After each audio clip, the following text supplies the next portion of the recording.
What's up, everybody? Big Hurt 916 getting down with Fresh Out. Hit that like button, hit that subscribe button, share the channel.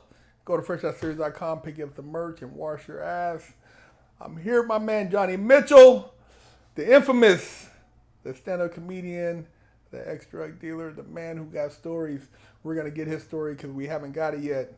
Johnny, tell our audience a little bit about yourself, man, and how you grew up and how you got into the weed game, man. Yeah, well, I'm from Portland, Oregon, so it's the weed capital. We've been smoking good weed that like the rest of the country has now since like the 90s when everybody else was smoking Mexican brickweed. You know what I mean? It was Cali, but mainly Oregon. So it was always kind of part of the culture, right? Grew up as a pothead, but from a good family. Portland's a nice city. So I never had to sell drugs. I just got into it because it seemed like the thing to do. And, the mentality back then was like, there's money on the table. You would literally be stupid to not pick it up. So we just got into it, small time. But, in my back of my mind, I was like, how do we expand this? And then when I got into college, that's when I went to the University of Oregon in Eugene, Oregon. And that's really when I turned it into, went from a hobby to a real business. And so it grew into, a pound, 3 pounds, 5 pounds. I then met, a connect, a grower. And it was these, Mexican guys. They worked for the Sinaloa cartel. This is back when Sinaloa still operated in America. They don't anymore because weed's legal and it's just not worth it to them, right? But back in the game, back in 2006, they had just these huge thousands of plant grows, out in the forests of Southern Oregon and Northern California. So I started re-upping from them, and that's what put me on. And, I started shipping it all over the country, made over $1 million. And, I got pinched. I took a fall. I went up for 2 years.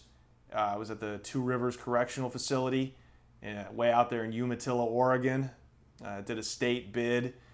It was rough, but while I was down, I started like writing screenplays, and I started doing like talent shows, like stand-up comedy. I would go. They would have these.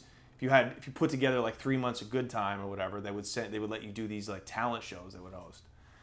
And it would be like an old pedophile with a guitar, and they'd be throwing oranges at him, right? It'd be like a black dude with a kufi on doing like, Muslim pro-black slam poetry, and they would fucking throw oranges at him too. So I would have to go up there and get their attention quick. I would have to get the crowd quick because it would get rowdy very fast. So I would go up there and I would start roasting the different parts of the prison. I would mimic the cops, and I would talk shit about this gang, and I would talk shit about this gang, and I would just kill. I could say the most brutal shit, right? And I didn't even know what I was doing at the time with stand-up. I would just write these thoughts out that were funny, and later on I was like, oh, these are comedy bits, right? So it got to the point where the gang, black dudes would walk up to me and be like, yo, roast this dude, right? And the Mexicans would be like, roast this dude. And so, like, it became kind of a thing. So the next time I would go up, I'd be like, I'd talk about this Mexican guy. Oh, yeah, we seen you at the visiting with your baby mama's pregnant. Yeah, but you've been in here 2 years. You better talk to your cousin, shit like that. And they're like, ah. So I was like, wow, this is fucking powerful. I love this shit. This is like a rush. Felt like drug dealing, right? Like I've always been like looking for that rush. Yeah. Because I felt like I was getting away with something. Saying these like, in a prison where, people are getting mopped up every week for looking at somebody wrong. Yeah. I'm insulting everybody and I'm getting away with it.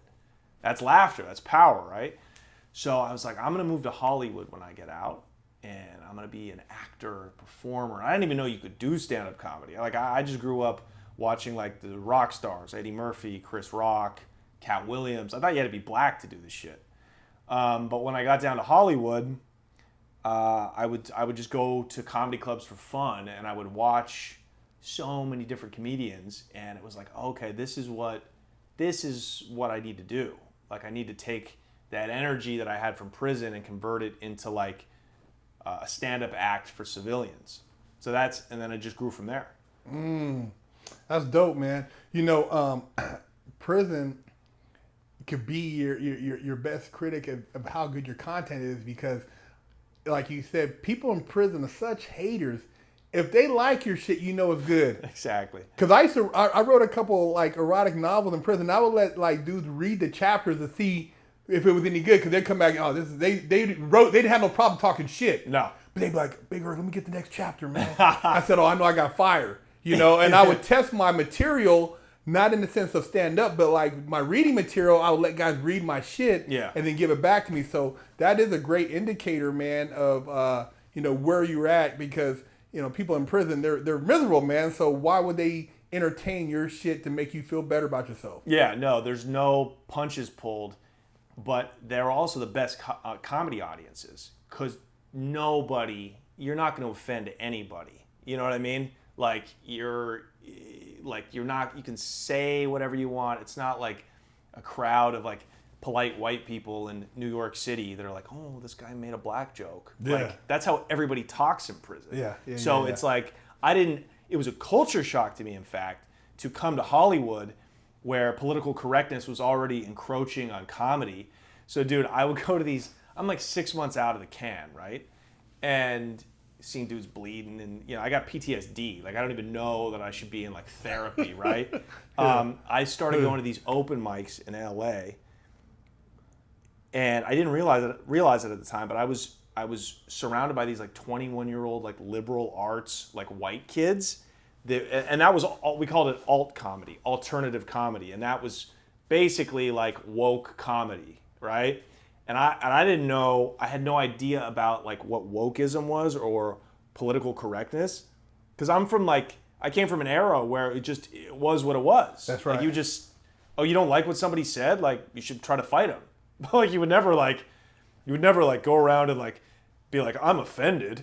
You would either fight them or you just swallow it. Yeah, exactly. You know what I mean? Yeah, it just is what it is. Yeah. So I would go up there and I started telling jokes about prison. I'd be like talking about black people. I'd be making jokes about Mexicans. I'd be making, fucking jokes about me being in prison, fucking shoving balloons up my ass. And it would just bomb.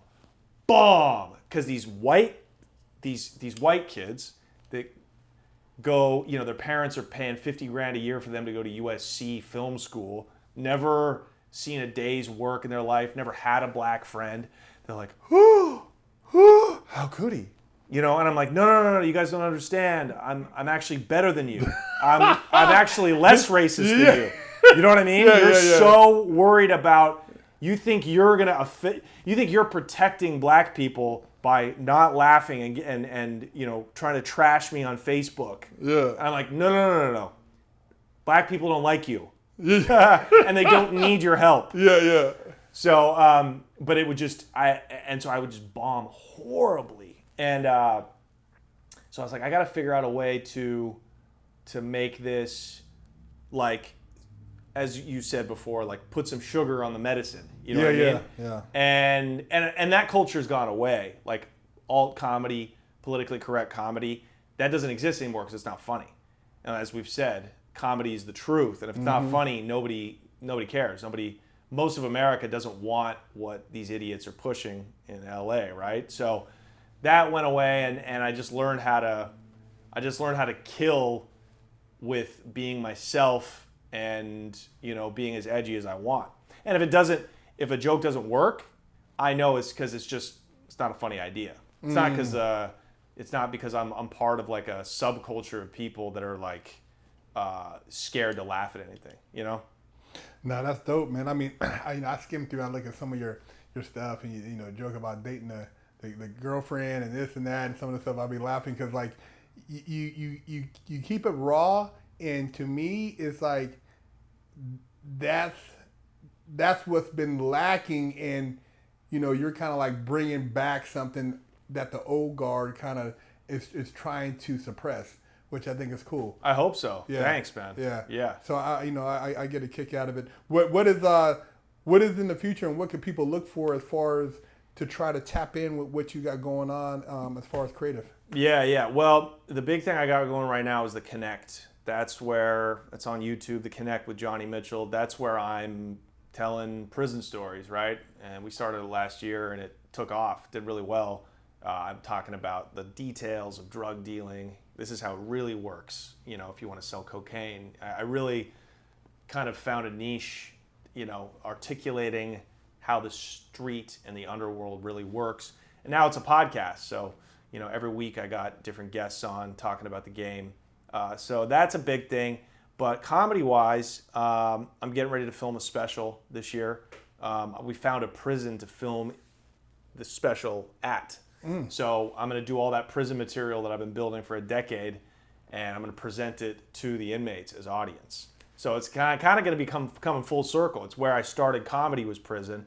So let me film my first special back where it all started. So that's going to drop on my YouTube page, Johnny Mitchell. So yeah, it's all online, and I'm on Instagram where I'm always posting content, and then I'm just going to be on tour. So I'm building up the audience, right? So I'll be in a comedy club everywhere by next year. So if you're in a city with a comedy club, man, I want to come to it. So holler at me, follow me. Hey, you guys heard the man doing big things. Johnny Mitchell getting down Big Herc 916. Fresh out. You tired of smelling like stanky butt, funky armpits? Wash your ass. Go to FreshOutSeries.com and pick you up a bar of soap.